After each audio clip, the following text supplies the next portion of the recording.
Buenos días, hoy es martes 9 de junio del año 2026. Transmitimos desde Cuenca, Patrimonio Cultural de la Humanidad. A esta hora estamos saludando y dando la bienvenida al doctor Simón Zavala Guzmán, constitucionalista, para conversar unos minutos, doctor Zavala, sobre cosas que afectan al país, ¿no? Cosas de la vida nacional. Quiero empezar esta entrevista pidiéndole una opinión. Ya es una conmoción nacional el tema del asesinato. Encontraron sin vida a Mónica Silva, activista social, defensora de la naturaleza, que venía denunciando actos de corrupción en Santa Elena. Ella vive en Manglar Alto. Entonces se cumplieron las amenazas, ¿no? Ya le habían amenazado, ella había denunciado, nadie le hizo caso, las instituciones, y finalmente se salieron con la suya. Este país va de mal en peor. Sí, así es. Realmente es reprochable este tipo de cosas y uno a veces se ve inerme frente a la situación que viven y que afrontan los luchadores sociales, aquellos que no pertenecen absolutamente a ninguna bancada política, a ningún partido político, que lo hacen porque consideran efectivamente su deber como ciudadanos, denunciar todas las cosas que diferentes grupos de poder en este país realizan. Sin embargo, esa es la pena de muerte a la que están sometidos desde todo punto de vista reprochable, y lo que hay que exigir es que esto no quede en impunidad, tiene que investigarse, aunque es amargo decirlo, pero muchas de estas situaciones en este país y desde hace años han quedado siempre en la impunidad, porque los poderes de este país, los poderes que están atrás de los telones respectivos, son los que se encargan de dejar en la Mm. impunidad con la complicidad de algunas autoridades de este país. Lamentablemente no, eso pasa. Así es, Las mafias políticas, doctor Zavala, usted sabe que son poderosas en este país, las mafias políticas. Mónica Silva, la polaca, le decían la polaca, de origen así polaco, es, no. Entiendo que de padre ecuatoriano y de madre polaca. así es, Ella le denunció varias veces al exalcalde de Santa Elena, Otto Vera. Le denunció al Contralor General del Estado y le denunció al propio gobierno de Daniel Noboa. O sea, aquí la consigna es, si denuncias, mueres. así es. Con mayor razón el gobierno tiene que disponer una investigación exhaustiva a través de los canales jurídicos, que en este caso obviamente es la fiscalía, porque la fiscalía es quien tiene que realizar y llevar adelante la responsabilidad del proceso penal desde la fase de investigación previa. Pero eso no significa que las autoridades de distintos niveles y de distinto carácter, aunque sean autoridades administrativas, todos tienen la responsabilidad de investigar, ayudar a que esta situación se clarifique y se sancione a los responsables por este crimen. Esperemos que así sea, ¿no? Ojalá se haga justicia algún Ojalá, día, ojalá se haga justicia algún día. Era muy querida a propósito en su así comunidad, es, era muy querida en su comunidad, ¿no? así es, Hablaba con frontalidad, con documentos en la mano, así no es, tenía pelos en la lengua, decía con nombres y apellidos a los así responsables es, de la corrupción, de las corruptelas, del tráfico de tierras. Hay gente que se ha enriquecido, decía, con el tráfico de tierras. Hay gente que se ha enriquecido con el dinero público de las instituciones públicas, municipios, prefecturas, qué sé yo. así es.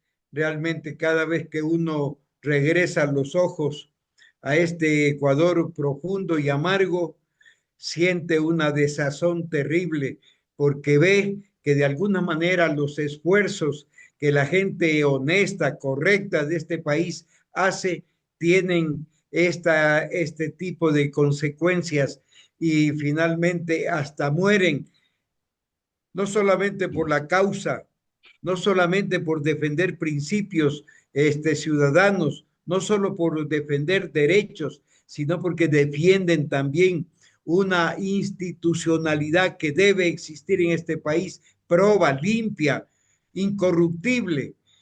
A eso tenemos que llegar a algún momento y nuestro deber como ciudadanos es precisamente luchar también por estos principios.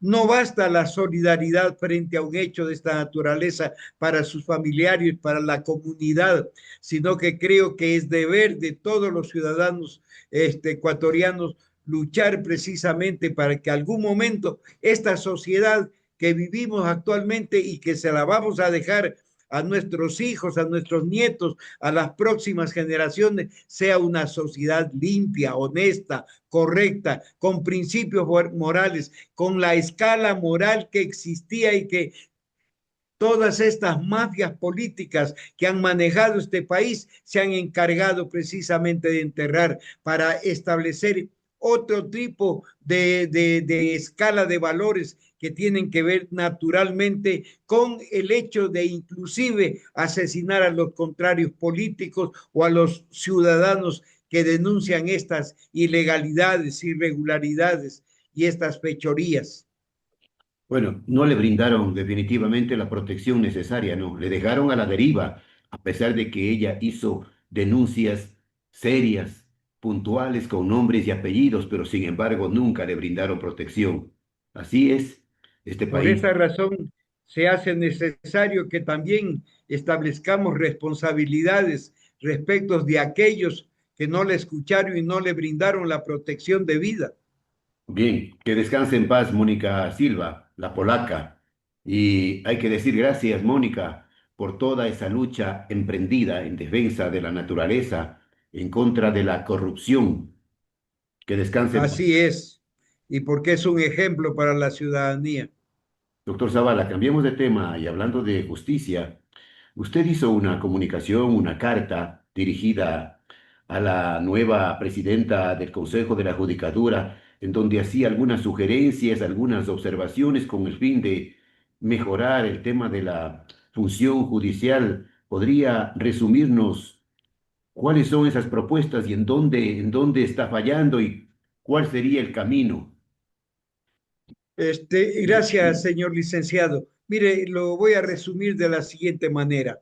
El problema grave que existe, no solamente para quienes ejercemos la profesión con probidad, por supuesto, sino en general de la administración de justicia y que atenta precisamente a esa acción honesta y proba que debe tener una administración de justicia y que más bien fortalece a las mafias judiciales que existen dentro de la función judicial, es el hecho de que la Corte Constitucional, creo que el 20 de julio del 2020, emitió un fallo por el cual señala que previamente a que los funcionarios judiciales puedan ser sancionados, debe haber una declaración jurisdiccional previa de los jueces superiores para con esa declaración el Consejo de la Judicatura pueda abrir el sumario administrativo y pueda sancionar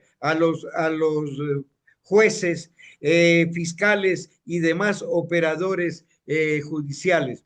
Eso ha hecho que durante todo este tiempo una gran cantidad de jueces, claro, no son todos, hay jueces correctos, hay jueces probos, especialmente en la Corte Nacional, pero hay una gran cantidad de jueces que efectivamente entraron desde hace más o menos 20 años y que se han encargado de hacer y deshacer lo que les viene en gana en la administración de Claro, justicia de este país. ¿Qué jueces es lo que pillos. sucede con ellos cuando se denuncia una cosa de esta naturaleza?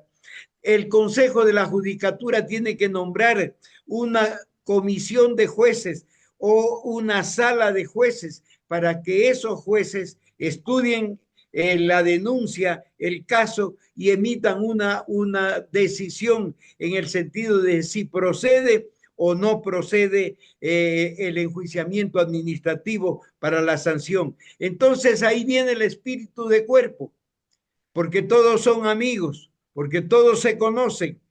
Entonces, una gran cantidad de casos también quedan en impunidad, aunque he visto que en estos últimos meses el Consejo de la Judicatura ha sancionado a muchísimos operadores de justicia y en este momento hay 1.000 sumarios administrativos que están a punto de prescribir.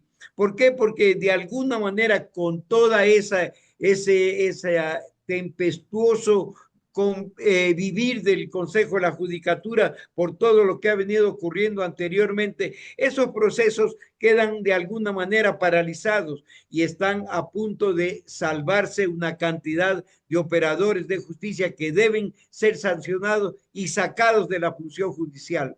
Entonces yo, una de las cosas que planteo es que el Consejo de la Judicatura, aunque yo personalmente lo voy a hacer, voy a demandar ante la Corte Constitucional que ese criterio sea dejado insubsistente, más que nada por las consecuencias de impunidad judicial que se ha dado desde el año 20 hasta estos momentos, de tal manera que le voy a solicitar a la Corte que efectivamente disponga el cambio de criterio, archive ese criterio anterior a fin de que se elimine esta traba para mí que posibilite ese espíritu de cuerpo y que impide al propio Consejo de la Judicatura hacer más rápida las acciones administrativas para el conocimiento, la absolución o la sanción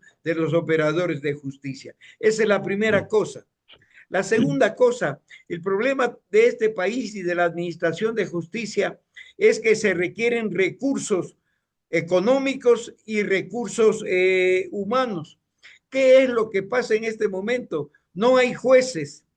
Se busca de alguna manera ver la posibilidad de obtener recursos cuando yo veo que en la acción del gobierno existen, aunque la administración de justicia es una prioridad, pero existen, por ejemplo, prioridades como la salud de los ecuatorianos y especialmente de aquellos que tienen enfermedades graves. El problema de no existir todavía estructurado un plan nacional de salud que se preocupe fundamentalmente en una medicina preventiva de la nutrición de los niños de este país y también de lo que ocurre ya en la etapa del adulto mayor, es decir, aquí los adultos mayores quedan realmente abandonados como están abandonados los niños. Ninguno de los gobiernos anteriores se ha preocupado de esta situación, pero volviendo al caso, de todas maneras el problema es que no hay jueces, entonces yo propongo,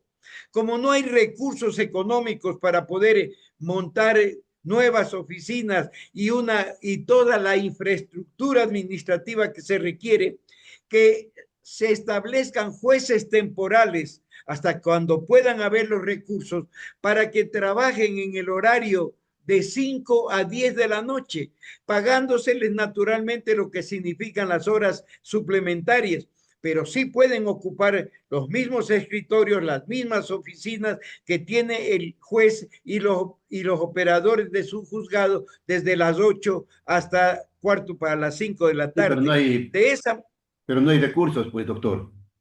no, pero de todas maneras sí puede conseguirse recursos para el pago de los funcionarios.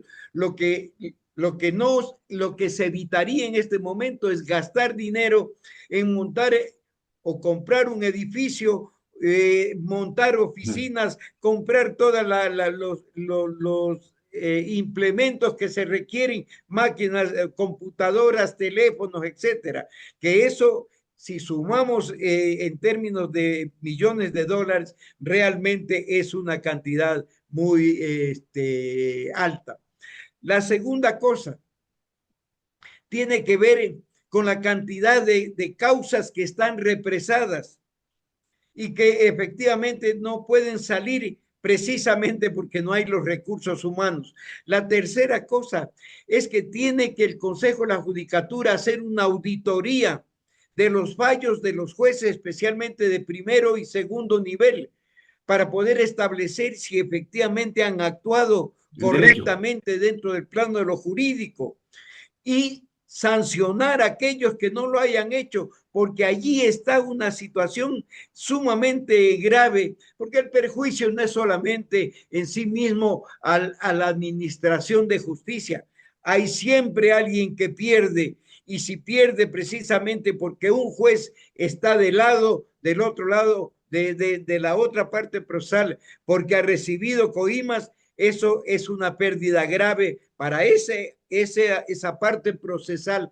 afectada y para la sociedad. Ya. Y también tiene que hacerse una auditoría de los bienes de los jueces, porque las declaraciones, y ya hemos visto las declaraciones de bienes que se hacen en la Contraloría, en una gran cantidad de casos han resultado Son mentirosas, falsas, falsas, mentirosas. son falsas. Y entonces, ¿qué es lo que sucede? De esa manera se esconde lo que es objeto de la corrupción judicial, pero la investigación que tiene que hacerse cruzando instituciones, registro de la propiedad, GUAFE, etcétera, etcétera, no puede quedarse únicamente en los servidores judiciales, tiene que hacérsela también a sus familiares cercanos, porque en una gran cantidad de casos que se han denunciado, esos Claro. familiares son testaferros de estos operadores de justicia.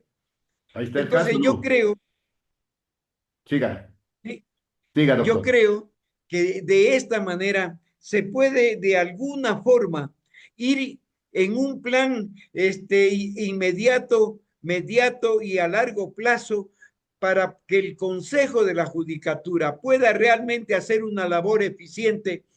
Yo no creo que efectivamente la corrupción judicial se pueda acabar de un tajo, pero si se lo puede hacer, y yo entiendo que la doctora Caicedo, a quien no tengo el gusto de conocer personalmente, pero la he escuchado en varias entrevistas, he visto su firmeza, he visto fundamentalmente sus conocimientos y he visto su actuación como jueza, lo que me permite pensar que ella, dirigiendo el Consejo de la Judicatura, puede hacer Hay, mucho por cambiar esta administración de justicia. hay una esperanza, Hay una esperanza. pero ¿ha tenido respuesta a sus sugerencias, a sus recomendaciones de parte del Consejo de la Judicatura o no? No todavía porque lo que hice es poner en mi página de Facebook este enunciado en el sentido de que le voy a dirigir la Ah, comunicación perfecto. Ya. oficialmente y ya casi la tengo redactada y el día lunes de la próxima semana se le entregaré en el Consejo de la Judicatura. Bueno, cambiando de tema, eh, el país está como semi paralizado, ¿no? Por este tema de las candidaturas para las seccionales. Ayer renunció el presidente de la Asamblea Nacional y de poco a poco se van anunciando los nombres. Unos salen, otros dicen que son precandidatos. En fin, es un movimiento político que se vive intensamente a nivel nacional. Bueno, yo creo que aquí hay una situación que a mí me permite visualizar toda una gran estrategia que tiene que ver, primero porque hay que liquidar a ese correísmo malsano y a esas autoridades seccionales que están vinculados a las mafias organizadas del crimen, no solo nacional, sino internacional. En segundo lugar, yo creo que hay aquí ya una disputa territorial, porque ¿qué es lo que ha pasado con ciertas autoridades que existen en las provincias y en las alcaldías y en las prefecturas, que han estado territorialmente manejando y dominando esos territorios y utilizando los recursos económicos que tienen un destino precisamente para favorecer las pretensiones de la ciudadanía en términos de la habitabilidad, por lo menos. Esos recursos económicos son utilizados de otra manera para hacer un trabajo político que lo único que ha hecho es asentar de una manera muy fuerte a esas mafias criminales que están en contacto directo con dichas autoridades. Y lo estamos viendo porque públicamente ya conocemos con nombres y apellidos lo que ha venido sucediendo en el Azuay, en Manabí, en Esmeraldas, y podría seguir hablando de todas las provincias. La tercera cosa es que veo yo, y no soy defensor de este gobierno por ningún concepto, pero veo yo una estrategia efectivamente en términos de buscar lo que es fundamental para la ciudadanía, que es la seguridad, porque uno ya ahora sale de su casa, de su domicilio, y no sabe si va a regresar, porque en cualquier Claro. negocio donde uno se encuentre, en cualquier reunión, vienen y lo matan y asesinan a la gente sin son ni ton, sin tener que ver No o no paran las tener. masacres, no paran las masacres, doctor Simón, no paran las masacres, Así es, son a diario. Y aquí en Quito ya esta situación se está agravando, porque hasta hace un mes más o menos esto no ocurría. Pero ¿qué es lo que sucede? Cuando el gobierno o el ministro del Interior dice, muy bien, vamos a declarar el estado de excepción en tales provincias, lo dice 15 días antes. Eso obviamente ocasiona que las mafias criminales que están en esas provincias Claro. se trasladen a otras provincias y allá llegan y no son bienvenidos porque las mafias que están en esa provincia piensan que van a ser desplazados por los que llegan y comienza la guerra entre ellos. Claro, es una forma de también buscar la posibilidad de que entre ellos se eliminen, pero en todo caso, lo que buscamos los ecuatorianos, y no solamente los ecuatorianos, los que están en el extranjero buscando ver un país donde puedan invertir. Usted conoce que la inversión nacional o extranjera es la que genera la mayor cantidad de empleos, aunque aquí hay que hacer un paréntesis. Por los años 60, la CEPAL tomó una decisión. Dijo, miren, como los emprendedores en América Latina no crean empleos, se dedican simplemente a vender productos primarios.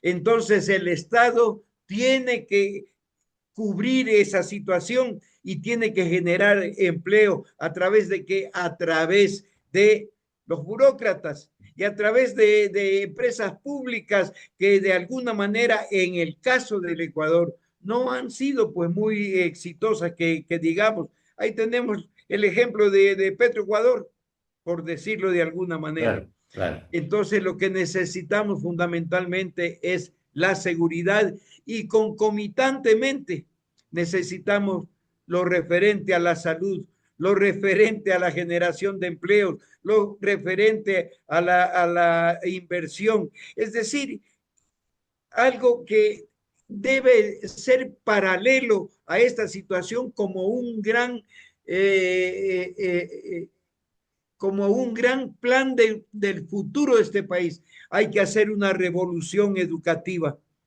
porque si nosotros no entramos en este momento o damos los pasos necesarios para que en 15 años, por lo menos, estemos dentro de los países del primer mundo, como son los países nórdicos, como es el Japón, Corea, Singapur, etcétera, estaremos por lo menos entre los 10 últimos países del mundo.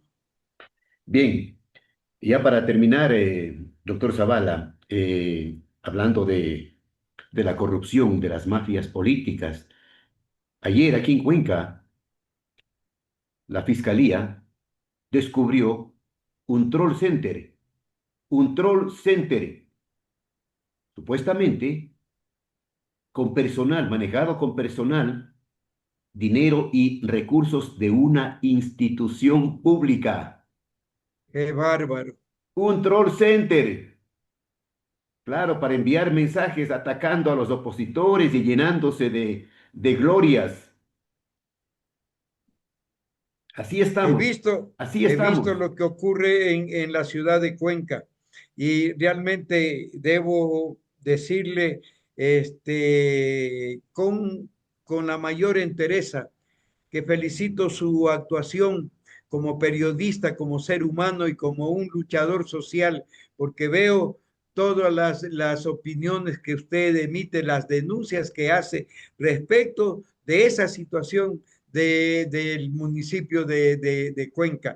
Y créamelo que la verdad es que uno dice, ¿cómo puede ser posible que una ciudad como Cuenca, que realmente es una joya de la corona ciudadana, tenga que atravesar con autoridades de esta naturaleza? Realmente a uno le asombra porque considera que no puede ser posible que ocurra eso en un municipio de Manabí, que ocurra eso en un municipio de Esmeraldas, que ocurra eso en un municipio de X provincia.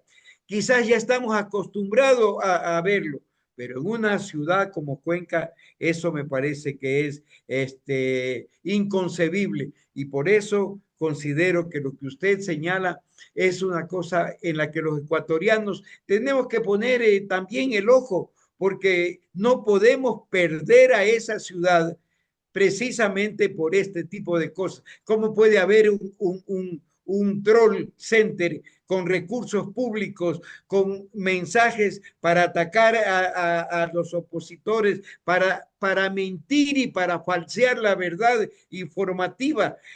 Pues yo creo que allí también hay una falla que existe en nuestro país. La legislación para poder controlar todo este tipo de cosas todavía no es una legislación visible y no es una legislación que ya esté en la práctica Claro. ejecutándose. Y hay que exigir que el Parlamento lo haga. Bien, tenemos que esperar, ¿no? Que diga el pronunciamiento ya oficial de la Fiscalía para que dé toda la información con santo y seña, porque lógicamente incautaron equipos, se llevaron teléfonos, se llevaron información que estaba montada desde ese troll center en una vivienda. Esperemos a ver cuál es el pronunciamiento oficial de la Fiscalía. Qué increíble. Aunque yo le voy a poner un ejemplo que es diminuto frente a esta situación de conmoción social. Mire, mi cuenta de Facebook, mis cuentas de mensajería, mire, han sido hackeadas precisamente por elementos correístas que están vinculados a través el call center para inmediatamente caerme como pensando que yo voy a dar un paso atrás. Ya está restituida mi cuenta de Facebook y mis otras cuentas. Y voy a seguir en la tarea que he hecho siempre. Es decir, miren, por lo menos generar un poco de ideas para entrar al debate civilizado, para poder cambiar ideas, porque uno no es un sábelo todo y uno aprende de los demás. Y los comentarios que se hacen frente a las propuestas que uno presenta también sirven para que uno pueda aprender y pueda mejorar a lo mejor las propuestas. Entonces no voy a desistir y justamente había puesto en mi página Facebook esto que voy a hacer, esta acción que voy a desarrollar para el Consejo de la Judicatura. Perfecto, Y una perfecto. cosa más, perdóneme con esto, un minuto, porque además aquí hay una cosa, la causa de la corrupción judicial, licenciado, no es solamente el hecho de que hay operadores de justicia que no actúan correcta y legalmente. Mire, hay abogados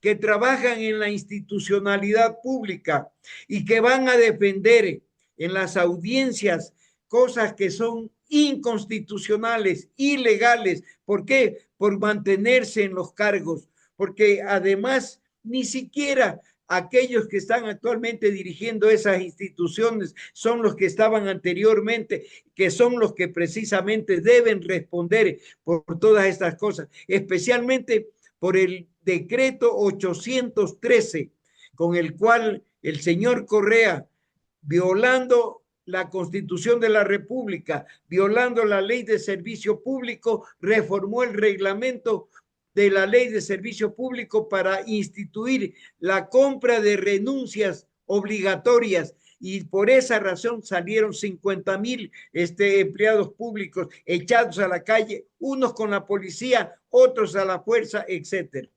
Perfecto, A bien, esos abogados hay que sancionarlos. bien. Gracias. Gracias al doctor Simón Zavala Guzmán, constitucionalista, por sus puntos de vista, por sus opiniones. Doctor Simón, que tenga un buen día. Muchas gracias, señor licenciado, por esta gentileza de entrevistarme, y gracias a la opinión pública que escucha.